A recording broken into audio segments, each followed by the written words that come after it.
One TV के हिंदी समाचार में आप सबों का स्वागत है। पहले देखेंगे हेडलाइंस।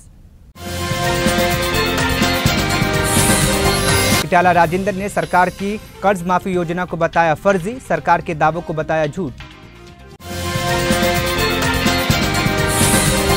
केटीआर ने मुख्यमंत्री रेवंत रेड्डी के कर्ज माफी की आलोचना की, धोखाधड़ी का लगाया आरोप। ठाकरे ने मुख्यमंत्री माझी लड़की बहन योजना को चुनावी दावा बताया, कहा महिलाओं को परखने की समझ होती है। उद्धव ठाकरे ने महाविकास अघाड़ी में मुख्यमंत्री पद के उम्मीदवार की घोषणा की मांग, समर्थन का किया वादा।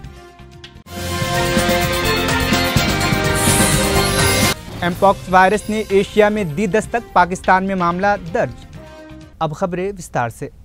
मल्काजगिरी के सांसद इटाला राजेंद्र ने राज्य सरकार की कर्ज योजना पर गंभीर आरोप लगाया है। उन्होंने राज्य सरकार के दावों को पूरी तरह बकवास और फर्जी बताते हुए कहा है कि सरकार ने 25 लाख किसानों का 17,000 करोड़ रुपए कर्ज माफ करने का दावा किया है। राजेंद्र ने आरोप लगाया कि घटकेसर सोसाइटी में 1200 किसानों के 9 करोड़ रुपए के कर्ज में से 1 रुपए भी माफ नहीं किया गया है। उन्होंने राज्य सरकार को अपने चुनावी वादों को पूरा करने में विफलता स्वीकार करने की सलाह दी है। केटीआर ने मुख्यमंत्री रेवंत रेड्डी की कर्ज माफी योजना पर गंभीर आरोप लगाते हुए कहा है कि 9 दिसंबर 2023 को रेवंत रेड्डी ने किसानों के कर्ज माफी का वादा किया था, जिसके लिए 40,000 करोड़ रुपए की आवश्यकता थी, लेकिन सरकार ने केवल 17,000 करोड़ रुपए जारी किए हैं। केटीआर ने आरोप लगाया कि सीएम कटिंग मास्टर बन गए हैं, जिन्होंने किसानों का केवल 7% कर्ज माफ किया है। केटीआर ने कहा है कि बीआरएस शासन के दौरान पहली अवधि की कर्ज माफी पर 17,000 करोड़ रुपए खर्च हुए थे। उन्होंने ये भी आरोप लगाया कि बीआरएस सरकार ने कर्ज माफी और रेतु बंधु के लिए 1 लाख करोड़ रुपए जारी किए थे, जबकि वर्तमान सरकार ने रेतु भरोसा के तहत 11,400 करोड़ रुपए भुगतान करने से परहेज किया। केटीआर ने रेवंत रेड्डी के खिलाफ धोखाधड़ी का मामला दर्ज करने की मांग की और महिला आयोग के नोटिस का जवाब देते हुए उन्होंने पूछा कि क्या रेवंत रेड्डी पी सविता इंदिरा रेड्डी से माफी मांगेंगे। మాట ఇచ్చి డిసెంబర్ 9 నాడే 2 లక్షల రుణమాఫీ అని చెప్పి చేసిన అతి పెద్ద మోసం ఈ రుణమాఫీ. ఒక దారుణమైన దగ, ఒక మాయ. రైతన్నలతో ఒక క్రూరమైన పరిహాసం ఆడిన మరి పరిస్థితి ఈరోజు కాంగ్రెస్ పార్టీది. ఒక మాటలో చెప్పాలంటే అడ్డగోలు ఆంక్షలు, అర్థం లేని షరతులు, కొర్రీలు, కూతలు, కోతలు, మొత్తంగా చెప్పినట్టయితే అన్నదాతలను నిండా ముంచిన పరిస్థితి ఈ రుణమాఫీ ద్వారా. అర్హులైన రైతుల్లో కనీస సగం మంది కూడా కాలేదు. ఇక్కడ మొదటి విషయం మీకు చెప్పాల్సింది, రుణమాఫీ అని ప్రతిపాదన పెట్టినాడు ఎక్కడ స్టార్ట్ అయింది స్టోరీ ఇది? రేవంత్ రెడ్డి గారు కాంగ్రెస్ పార్టీ ఎన్నికలకు ముందు ఏం చెప్పారు?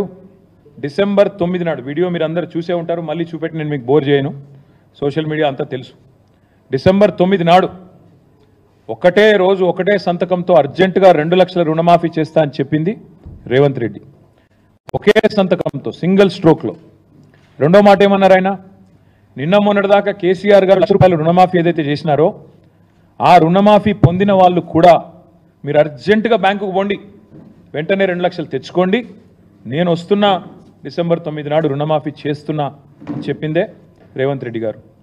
అయితే ఈ 2 లక్షల రుణమాఫీ అనే మాట వచ్చినప్పుడు చాలామంది మిత్రులు, రైతులు కానీ జర్నలిస్టులు కానీ చాలామంది ఆలోచన చేసినారు, 2 లక్షల రుణమాఫీ అంటే ఎంత అవుతుంది, ఎంత అవుతుంది అన్నప్పుడు ఇదే రేవంత్ రెడ్డి గారు చెప్పారు.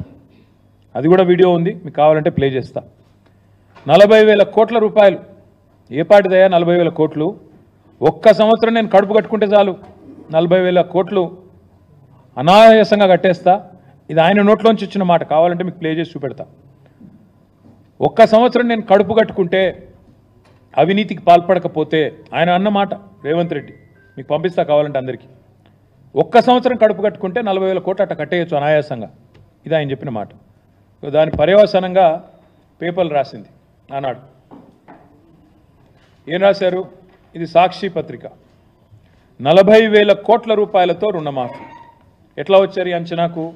రేవంత్ రెడ్డి గారు ఏ రోజైతే చెప్పారో ఒక సంవత్సరం కడుపు కట్టుకుంటే 40,000 కోట్ల రుణమాఫీ ఈజీగా చేయొచ్చు అని చెప్పిండో, ఇక ఇది 40,000 కోట్ల లెక్క. ఎట్లొచ్చిండ్రా లెక్కకి? సీఎం చెప్పారు మొత్తంగా ఎన్నికల వేళ ఏమేం చెప్పినారో అవన్నీ లెక్కలేసి చాలా వివరంగా క్రోడీకరించి పెట్టిండ్రు 40,000 కోట్ల. సరే, మరొక పత్రిక ఏం చేసింది, 40,000 కాదు 35,000 కోట్లు అవుతుంది అని చెప్పి ఈనాడు పత్రిక, ఇక్కడ సాక్షి రాస్తే మళ్ళీ సాక్షి రాసింది వాళ్ళకి ఏదో ఎజెండా ఉందంటారు, అందుకే ఈ పత్రిక కూడా వచ్చిన. ఈనాడు పత్రిక వీళ్ళు ఏమన్నారు, 40,000 కాదు 35,000 కోట్లు అవుతుంది, 35,000 కోట్లు ఎట్లా? సో రేవంత్ చెప్పిందేమో 40,000 కోట్లని, దానికి ఆధారంగా ఒక పత్రిక రాస్తే తర్వాత 35,000 కోట్ల సేకరణ ఎట్లా అని చెప్పి కసరత్తు జరుగుతోంది అంటూ ఈనాడు పత్రిక రాసిన మాట. తదనంతరం మళ్ళీ కొద్ది కాలం కాగానే మరి జూలై మాసం రాగానే లెక్క మారింది, ఎలక్షన్ అయిపోయింది, లెక్క మారింది. 40,000 కోట్లు పోయింది, 35,000 కోట్లు పోయింది, లెక్క మారింది. 31,000 కోట్లతోనే రుణమాఫీ అని క్యాబినెట్ తీర్మానం చేసింది అని పత్రికలు రాసినాయి. అది కూడా పత్రికలు రాయడంతో పాటు ముఖ్యమంత్రి గారు కూడా ట్వీట్ చేశారు. ఏమని, మా క్యాబినెట్ రైతులకు ఇచ్చిన మాట ప్రకారం 31,000 కోట్లు మాఫీ చేయాలని నిర్ణయం తీసుకున్నాము, ఇది క్యాబినెట్ తీర్మానమని తెలంగాణ చీఫ్ మినిస్టర్స్ ఆఫీస్ నుంచి అఫీషియల్ హ్యాండిల్ నుంచి వారు చేసిన ట్వీట్. అంటే పచ్చి మోసము దగా అని ఎందుకంటున్నా అంటే, ఎన్నికలకు ముందేమో ప్రతి రైతుకు రుణమాఫీ చేస్తా, ప్రతి రైతు అర్హుడే, రేషన్ కార్డు నిబంధన లేదు, ఇన్కమ్ ట్యాక్స్ నిబంధన లేదు వస్తున్నది ఆయన మాట్లాడే మాటలు. నిజంగా ఎందుకంటే నేను అమెరికా పోయిండు వచ్చిండు 15 ఆగస్టు నాడు స్పీచ్ ఇచ్చిండు, నేను వింటా ఉంటే నిన్న ఏమైనా మంచి ముచ్చట్లు చెప్తాడేమో ముఖ్యమంత్రి అని. చాలా విచిత్రమైన విషయం చెప్పిండు. బాక్రా నంగల్ ప్రాజెక్టు తెలంగాణలో ఉంది, మాకు తెలియదు ఇన్ని రోజులు, మేము పిచ్చోళ్ళ లెక్క ఆడిపోతున్నాం ఉత్తర భారతదేశానికి, మాకు తెలిస్తే ఇక్కడికే పోతుంటే. ఇంత గొప్ప ముఖ్యమంత్రి మాకు ఇచ్చినందుకు కాంగ్రెస్ పార్టీకి ధన్యవాదాలు.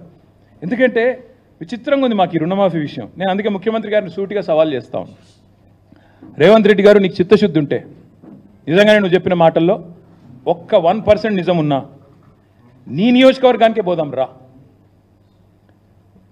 సెక్యూరిటీ లేకుండా భద్రత లేకుండా రా, మీడియాని తీసుకొని పోదాం, మీడియాని తీసుకొని మంచిగా లైవ్ టెలికాస్ట్ కిట్లను తీసుకొని పోదాం, నీ కాన్స్టిట్యున్సీకి పోదాం, ఊరు కూడా నీ ఇష్టం, మండలి నీ ఇష్టం, ఊరు నీ ఇష్టం. రైతు వేదికలు కట్టిండు కేసీఆర్, మంచిగా రైతులను కూర్చోబెట్టు. ఒక్క రైతు వేదికలో నన్నా రైతులు కనుక 100% రుణమాఫీ అయిందంటే నేను అక్కడే నా రాజీనామా పత్రం స్పీకర్ గారికి పంపిస్తా, రాజకీయం వదిలేసి శాశ్వతంగా ఇంట్లో కూర్చుంటా. ఒక్క ఊర్లో, ఏదన్నా ఒక్క ఊర్లో చెప్పిస్తావా? నువ్వు చెప్పిన దానిలో వాస్తవం ఉందా? నువ్వు చెప్పిన లెక్క ప్రకారం రైతులు రుణమాఫీ జరిగిన విషయం వాస్తవమే అయితే కొడంగల్లో ఏ ఊరో నువ్వే డిసైడ్ చేయి, పోదాం. కేవలం కొడంగలే కాదు, మేము వదిలిపెడతా అనుకుంటున్నామేమో. మా నాయకులందరికీ నేను ఈరోజు పిలిపిస్తా ఉన్నా ఈ పత్రికా సమావేశం ద్వారా, రాష్ట్రంలోని ప్రతి నియోజకవర్గంలో మేము చాలా ఊర్లు తిరుగుతాం ఇప్పటి నుంచి.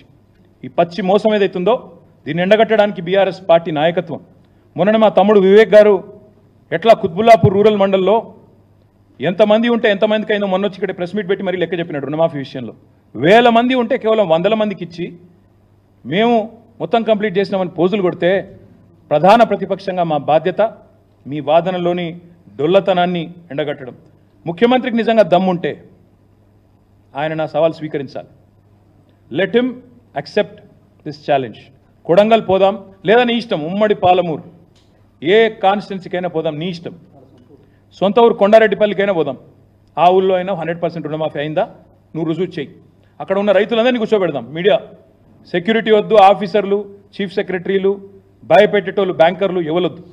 మీడియా నువ్వురా, నేను వస్తా మా పార్టీ నుంచి రైతులతో చెప్పిస్తే అక్కడనే మీడియాకి నా రాజీనామా ఇచ్చి రాజకీయ సన్యాసం, మళ్ళీ మీరు నా ఇంటర్వ్యూ కూడా మళ్ళీసారి ఇవ్వాల్సిన అవసరం ఉండదు, మీకు కూడా బాధ ఉండదు. అట్లా అక్కడే వదిలేసి వచ్చేస్తా. ఇంకొక మాట కూడా అడుగుతా ఉన్నాను రేవంత్ రెడ్డి గారిని, సగం కూడా చేయకుండా 40% కూడా చేయకుండా సంపూర్ణంగా చేసినామని చెప్పుకోవడం అంటే ఇది సంపూర్ణంగా దిగజారడమే. ఇంతకంటే నీతి బాహ్యమైన పని ఇంకోటి ఉండదు. వాళ్ళ రుణమాఫీ కాలేదు, వాస్తవం. రైతు బంధు రాలేదు, ఎవరిని అడిగినా రైతు చెప్తాడు నీకు. ఇవాళ చాలామంది రైతుల ఆందోళనలో ఉంటే లక్షలాది మంది రుణమాఫీ కాక నువ్వేమో సంబరాలని చెప్పి సన్నాయి నొక్కులు నొక్కితే డెఫినెట్గా రైతుల్లోంచే నువ్వు ఫీల్డ్కి వస్తే నీకే తెలుస్తుంది. అందుకే అనేది నేను, సెక్యూరిటీ లేకుండా రా, అధికార గణం లేకుండా, మంది మార్బల్యం లేకుండా రా, పోదాం. కొండారెడ్డి పల్లెకి పోదామా, ఇంకో ఊరికి పోదాం. తప్పకుండా అన్ని విషయాలు రైతులే చెప్తారు. నేను మీ అందరినీ కోరేది ఈ రుణమాఫీని ఏకకాలంలో చేస్తామని చెప్పి మోసం చేయడమే కాకుండా 8 నెలల పాటు సాగదీసి ఇప్పుడైనా మళ్ళీ ఏదో చేసినట్టు బిల్డప్ ఇస్తున్నారు. ఇది పచ్చి మోసం, పచ్చిదగా. ముఖ్యమంత్రి మీద చీటింగ్ కేసు పెట్టాలి. నిజానికి రైతులను మోసం చేసినందుకు చీటింగ్ కేసు పెట్టాలి. తప్పకుండా ఆ పని కూడా రైతులు చేస్తారని నేను అనుకుంటా ఉన్నా. ఇంకొక మాట కూడా నేను చెప్తా ఉన్నా.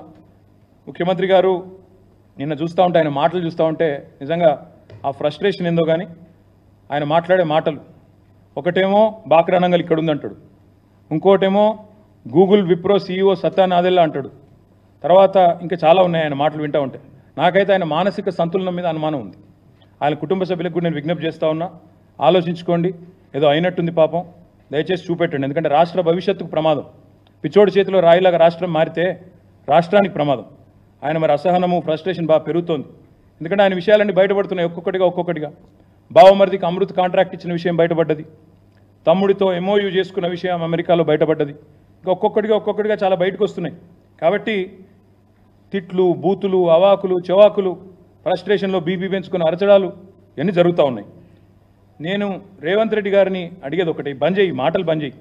ఇలాగులో తొండలు ఇడిచి పెడతా, చెట్టుకు గట్టేస్తా, సంపేస్తా, నరికేస్తా, ఏట్లో దుంకు, ఇవన్నీ బంద్, గోళీలు ఆడతా, గుడ్లతో గోళీలు ఆడతా.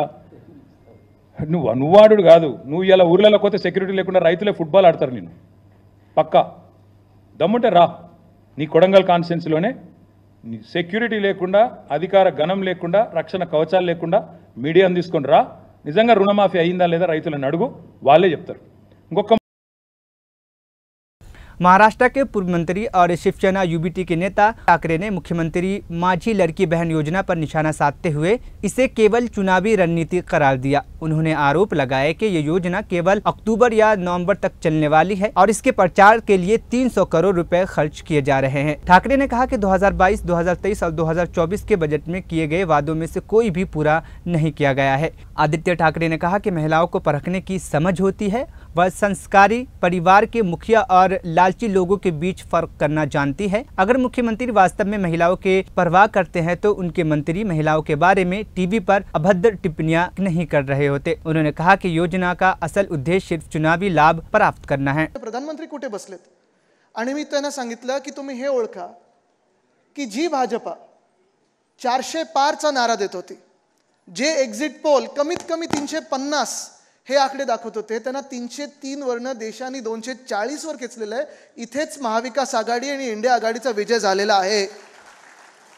जर आज हे बहुमताचं सरकार असतं तर प्रत्येकाच्या घरावर बुलडोजर आला असता.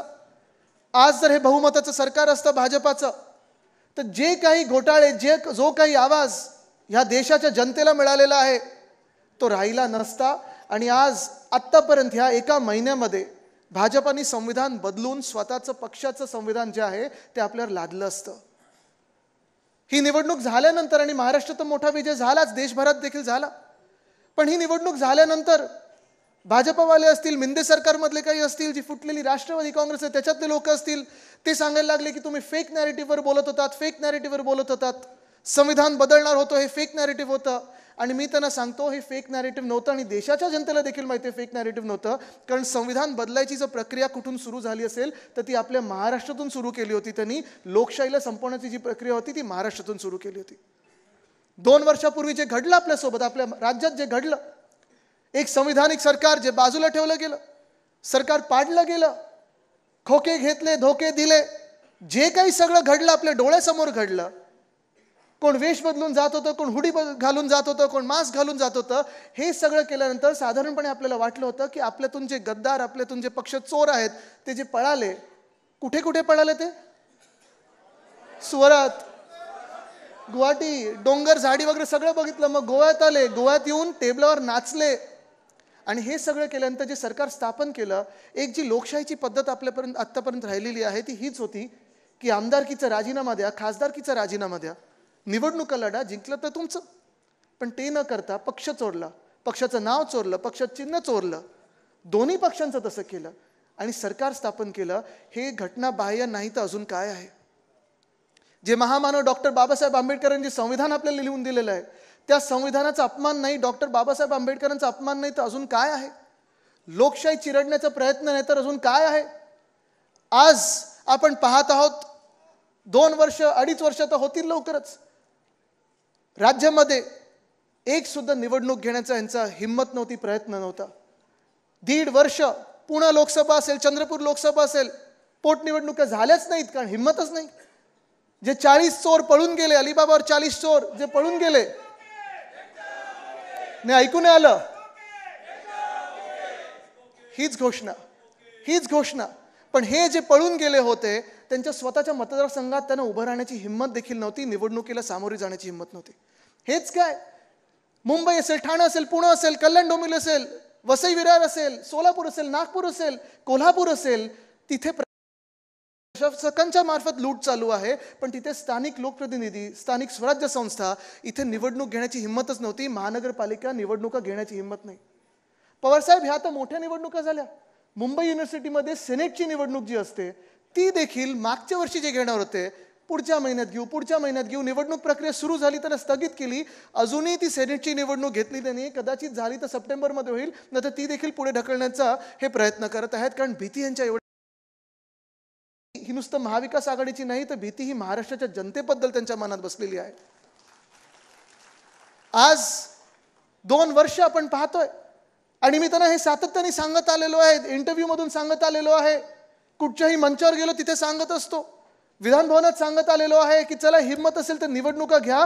आज पण त्यांना सांगत आहे, आज कदाचित निवडणूक आयोगाची, जी भाजपच्या कार्यालयातून निवडणूक आयोग चालतं त्यांची पत्रकार परिषद आहे, कदाचित झारखंड नाही, महाराष्ट्र नाही तर हरियाणा आणि जम्मू आणि काश्मीरच्या निवडणुका घेतील. आज मी तुम्हाला सांगत आहे, तुम्हाला तिथे बसण्याची नैतिक जबाबदारी नाही, राजीनामा द्या आणि निवडणुकीला सामोरी या. निवडणुकीला सामोरी या. जे सरकार अमान्य आहे महाराष्ट्राला, जे सरकार नापसंत आहे महाराष्ट्राला, जे सरकार नाकारलं गेलेलं आहे, लोकसभेत असेल आणि दुसऱ्या निवडणुका घेण्याची हिंमत नाही तुमची, चला थोडी तरी शरम दाखवा, थोडी तरी लाज दाखवा, थोडी तरी हिंमत दाखवा आणि महाराष्ट्रातल्या विधानसभा निवडणुका आज जाहीर करा. आज आमची लढण्याची तयारी आणि जिंकण्याची तयारी देखील आहे. पण एवढं जर तुम्ही चांगलं काम केलं असेल, बहिणींसाठी काहीतरी चांगलं काम केलं असेल, शेतकऱ्यांसाठी जेवढं चांगलं काम तुम्ही केलं असेल असं तुमच्या मनात असेल, कारण तुम्ही काम एवढं करता आणि होर्डिंग एवढे लावता, होर्डिंगवर जेवढी चांगली कामं आम्हाला दिसतात तेवढी खरोखर महाराष्ट्रात कामं झाली असतील तर आज पुन्हा एकदा मी तुम्हाला चॅलेंज देते, आज असेंब्ली डिसॉल्व्ह करा आणि निवडणुकीला सामोरी या. पण हिंमत नाही, प्रत्येक दिवस खेचायचा, कारण त्यांना माहिती आहे, महायुतीला माहिती आहे. आणि महायुती म्हणजे काय आहे, महायुतीमध्ये ना महा आहे ना युती आहे, कारण एकामेकांच्या फायलींवर तर सह्या होत नाहीयेत आणि महाराष्ट्रासाठी काही केलंच नाही. पण आज आपण पाहतोय की हे काही भाजप जे आहे, मिंदे सरकार आहे, त्यांच्यात हिंमत नाहीये आणि प्रत्येक दिवस तो आपला, प्रत्येक दिवस लुटायचा, कारण त्यांना माहिती आहे की पुन्हा आयुष्यात महाराष्ट्रावर त्यांचं सरकार कधीही येणार नाही, महाराष्ट्र त्यांना येऊ देणार नाही आणि म्हणून महाराष्ट्राला जेवढा पैसा, प्रत्येक पैसा लुटू शकतो तेवढं लूट करायची. मुंबई महानगरपालिका असेल, पुणे महानगरपालिका असेल, ठाणे असेल, कल्याण डोंबिवली असेल, नागपूर असेल, सगळीकडचे जे काही घोटाळे आहेत ते आम्ही लोकांसमोर आणत आहोत, सतत आणत राहिलेलो आहोत. गेल्या 2 वर्षात जी लूट झालेली आहे महाराष्ट्रामध्ये आणि मुंबईमध्ये, किती घोटाळे ह्या लोकांसमोर आणायचे. कधी कधी आता ते अधिकारी जे आम्हाला फायली देतात ते पण कंटाळले, ते बोलतात साहेब तुमचं सरकार लवकर आणा, किती फायली तुमच्यापर्यंत पोहोचवायच्या. पण आज आपण पाहतोय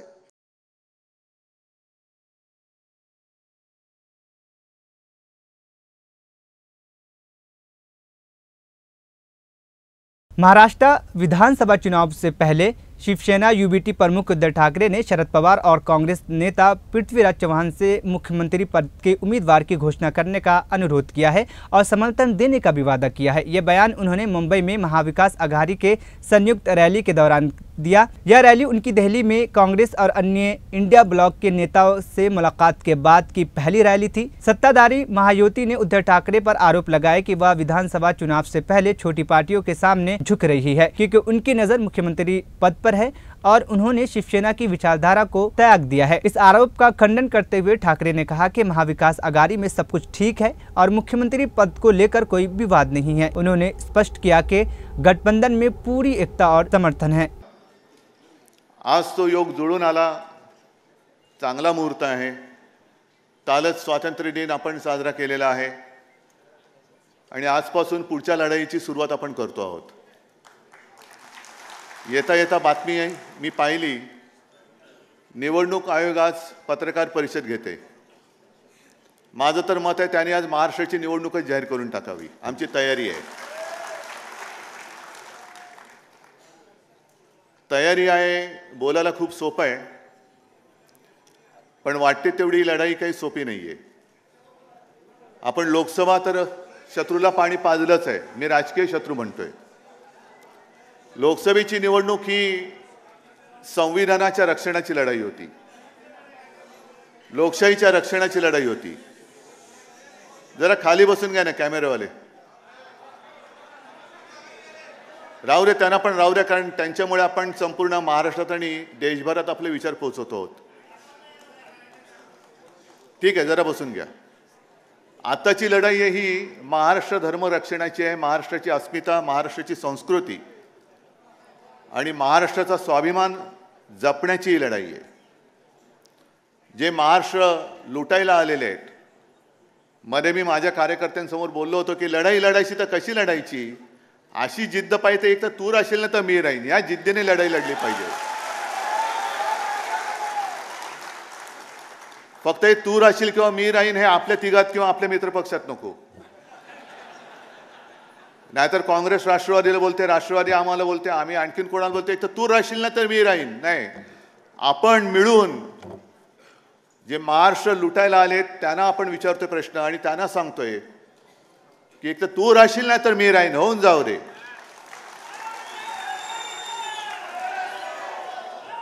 आता या सगळ्या आघाड्या वगैरे सगळ्या होत्यात. आपली तर पहिल्यापासून आहेच. सरकारला आता जाग आली की आपण काहीतरी केलं पाहिजे. म्हणजे आता ते डुबक्या मारून बघतात की पवित्र होता येईल का. मग रक्षाबंधनामध्ये ते स्वतःचे फोटो छापतायत. सगळीकडे स्वतःचेच फोटो छापतायत. तुम्हाला जे काय आज मी बोलवलेलं आहे, आम्ही सगळ्यांनी बोलवलेलं आहे, पुढच्या ज्या काही गोष्टी करायच्या त्या तुम्हाला करायच्या आहेत. आम्ही तर आहोतच. पहिल्या प्रथम आपण सर्वांनी एक शपथ घेतली पाहिजे की कोणत्याही परिस्थितीत मी किंवा महाराष्ट्राचं हित, माझ्यापेक्षा महाराष्ट्राचं हित आम्ही जपू. मला उमेदवारी मिळाली नाही मिळाली तरी चालेल, पण ह्यांना खाली खेचू. आणि साहजिकच आहे, आपल्यात काड्या घालणारी लोक आहेत, युतीमध्ये बसलेत. त्यांच्या मुख्यमंत्री पदाचा चेहरा कोण? उद्धव ठाकरे होणार का आणखीन कोण होणार? मी आज सगळ्यांसमोर स्वच्छ सांगतो की पृथ्वीराजजी तुम्ही आलात, पवारसाहेब तुम्ही आलात, तुम्ही आत्ता तुमच्यापैकी कोणाच्याही मुख्यमंत्री पदाचा जाहीर करा. उद्धव ठाकरेचा त्याला पाठिंबा असेल, या जाहीर करा. कारण मुळामध्ये मी माझ्यासाठी लढतो ही भावना माझ्यात नाही आहे. ज्या क्षणी मी मुख्यमंत्रीपद सोडलं ते पुन्हा जे काही लढतोय मी माझ्या स्वार्थासाठी नाही लढत, माझ्या महाराष्ट्राच्या स्वार्थासाठी लढतोय. आणि आजपर्यंत कोणाची हिंमत झाली नव्हती, ती यापुढे सुद्धा होणार नाही. महाराष्ट्राला झोकवण्याची जो हिंमत करतो त्याला आम्ही गाडून टाकतो. ह्या इतिहासाची पुनरावृत्ती आम्हाला करायची, गाडून टाकू आम्ही त्याला. त्याच्यामुळे हे जे काय चाललंय, मुख्यमंत्री कोण होणार तर आत्ता जाहीर करा, या सगळ्यांच्या समोर जाहीर करा. आणि मी तुम्हाला पाठिंबा देतो की नाही ते होऊ द्या. सगळे चॅनेलवाले करून टाका जाहीर. मुख्यमंत्री कोण होणार आम्ही बघू काय करायचं ते. आम्ही नाही, पण आणखीन पुढचा धोका सांगतो. जो अनुभव आम्ही भाजपच्या युतीत घेतलेला आहे त्या अनुभवाची पुनरावृत्ती नको आहे मला. आम्ही 20 वर्ष 25 वर्ष 30 वर्ष सेना भाजप युती, मग जागा वाटप व्हायचा, मग अशाच बैठका व्हायच्या आणि त्या बैठकांमध्ये जाहीर केलं जायचं की ज्याच्या जागा जास्त येतील त्याचा मुख्यमंत्री. आणि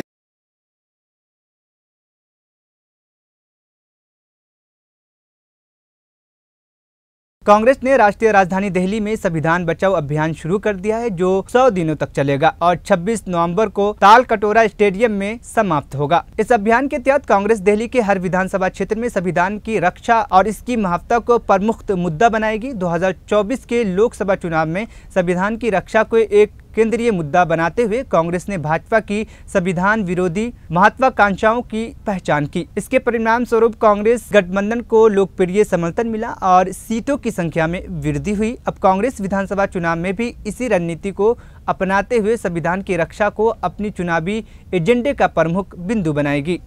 कि किस प्रकार से 100 दिन में पूरे देश भर के अंदर संविधान रक्षक अभियान को ये पूरे देश के अंदर लागू करेंगे। मुझे ये बताते हुए बड़ी खुशी है कि इससे पहले हमारे एससी कांग्रेस एससी सेल, जिसको राजेश लोथिया जी राष्ट्रीय स्तर पे जिसको लीड करते हैं, हेड करते हैं, उसने पूरे देश भर के अंदर 3 लाख संविधान रक्षक अभी तक के ऑलरेडी बना दिए। और मुझे बड़ी खुशी है, इधर यहाँ पर एक फोटो मेरी भी है, संविधान रक्षक जब ये मुझे बनाने आए और मैं संविधान रक्षक का सर्टिफिकेट मुझे दिया, तो इस प्रकार से खरगे जी भी यहाँ हैं, देवेंद्र यादव जी जो हमारे पीसीसी अध्यक्ष हैं, ये भी संविधान रक्षक अभी बने हैं। इस प्रकार से पूरे देश भर में 3 लाख संविधान रक्षक बने। और अब आगे की कड़ी के अंदर 100 दिनों में दिल्ली के 70 के 70 विधानसभा क्षेत्रों के अंदर जाने का कार्यक्रम है और हर विधानसभा क्षेत्र में जाकर के संविधान रक्षक बनाने का कार्यक्रम हमारे शेड्यूल कास्ट डिपार्टमेंट, जिसको राजेश लोथिया जी हेड करते हैं, कांग्रेस के शेड्यूल कास्ट डिपार्टमेंट, वो यहाँ पर करेगा और दिल्ली प्रदेश कांग्रेस कमेटी साथ में मिलकर के इनको सहयोग करेगी। अब अगर इसके परिप्रेक्ष्य में जाएं तो ये महत्वपूर्ण हो जाता है आज के विषय के अंदर, खास तौर के ऊपर ये देखते हुए कि हमारे जितनी भी नेबरिंग कंट्रीज हैं, अगर हम देखें जिनको हमारे साथ आज़ादी मिली, हर जगह उथल पुथल है सिवाय हमारे देश के अंदर, भारत के अंदर। तो फर्क क्या है? बुनियादी फर्क, मुख्य फर्क हमारा संविधान, और हमारा संविधान हमारे देश को दुनिया के उन तमाम देशों से अलग करता है जहां पर लोकतंत्र जिंदा नहीं है, जहां पर लोगों की आवाज दबाई जाती है। केवल और केवल ये संविधान एक फर्क डालता है हमारे देश को दूसरे देशों से जहां पर लोकतंत्र नहीं। और इस वजह से जब भी कभी भी हमारे लोकतंत्र पे हमला करना होता है, उन ताकतों को जो हमारे देश के अंदर पिछड़े वर्गों को, दलित वर्गों को आगे नहीं बढ़ने देना चाहते, वो हमारे संविधान पे हमला करते हैं।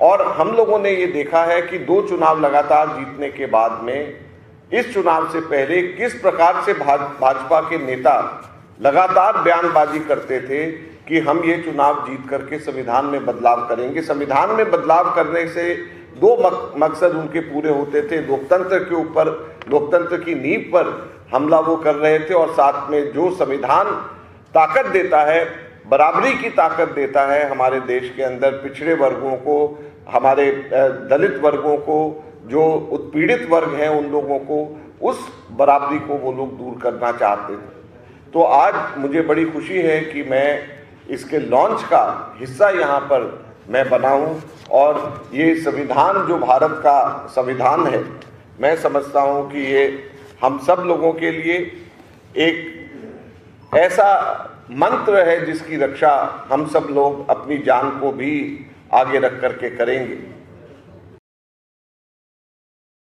पिछले कुछ सालों से कोविड-19 के साए में जी रही दुनिया पर इस वायरस का असर कम हो गया था, लेकिन एमपॉक्स नाम के वायरस ने दस्तक देकर नई मुसीबत खड़ी कर दी है। WHO ने पहले ही एमपॉक्स को सार्वजनिक स्वास्थ्य आपातकाल घोषित कर दिया है। इस संबंध में ताज़ा खबर यह है कि यह वायरस एशिया में फैलना शुरू हो गया है। अब तक एमपॉक्स के मामले केवल अफ्रीकी देशों और स्वीडन में ही सामने आए थे। पाकिस्तान में इस वायरस का नया मामला सामने आया है, जहाँ पाकिस्तानी स्वास्थ्य मंत्रालय ने इस मामले की पुष्टि की है। यह लक्षण एक 34 साल के शख्स में देखा गया है। Last week, I announced that I was convening an emergency committee under the international health regulations to evaluate the upsurge of mpox in the Democratic Republic of the Congo and other countries in Africa. Today, the emergency committee met and advised me that, in its view, the situation constitutes a public health emergency of international concern. I have accepted that advice. Paris Olympic से लौटने के बाद Olympian Vinesh Phogat का Delhi airport पर सैकड़ों लोगों ने शानदार स्वागत किया, जिसमें ओलंपिक मेडलिस्ट पहलवान साक्षी मलिक, पहलवान बजरंग पुनिया और कांग्रेस सांसद दीपेंद्र हुड्डा भी शामिल थे। ने उनका गर्मजोशी से स्वागत किया। एयरपोर्ट से बाहर निकलते समय विनेश फोगाट ने कहा, मैं भाग्यशाली हूं, और उन्होंने कहा कि जीवन एक संघर्ष है और हमारी लड़ाई अभी खत्म नहीं हुई है, हमारी लड़ाई अभी बाकी है। कांग्रेस नेता शशि थरूर ने विनेश फोगाट की वापसी पर एक्स पर एक पोस्ट में लिखा, इससे आगे सब ढेर है, ये छोड़ी बब्बर शेर है, वेलकम होम विनेश फोगाट। वही कांग्रेस ने अपने सोशल मीडिया हैंडल पर लिखा, विनेश फोगाट देश का गौरव है, आन बान शान है। विनेश के सामने हर मेडल का रंग फीका है। आज देशवासी दिल खोलकर उनका स्वागत कर रहे हैं। उन्होंने देश की बेटियों के सामने अत्याचार से जंग जीतकर आगे बढ़ने की नजीर पेश की है। विनेश पर पूरे देश को नाज है। जय हिंद।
शुक्रगुजार हूँ अपने पूरे देशवासियों की, इतना प्यार और सम्मान दिया। बिल्कुल मैं शुक्रगुजार हूँ अपने पूरे देशवासियों की, इतना प्यार और सम्मान दिया। बिल्कुल लोग बहुत हौसला बढ़ा रहे हैं और बहुत सारे देश को गर्व है अपनी बेटी का। क्या खिलाड़ियों को भी मौका मिलेगा राजनीति में इस बार के विधानसभा? देखिए, सभी को, सारे देश को गर्व है हमारी बेटियों पे।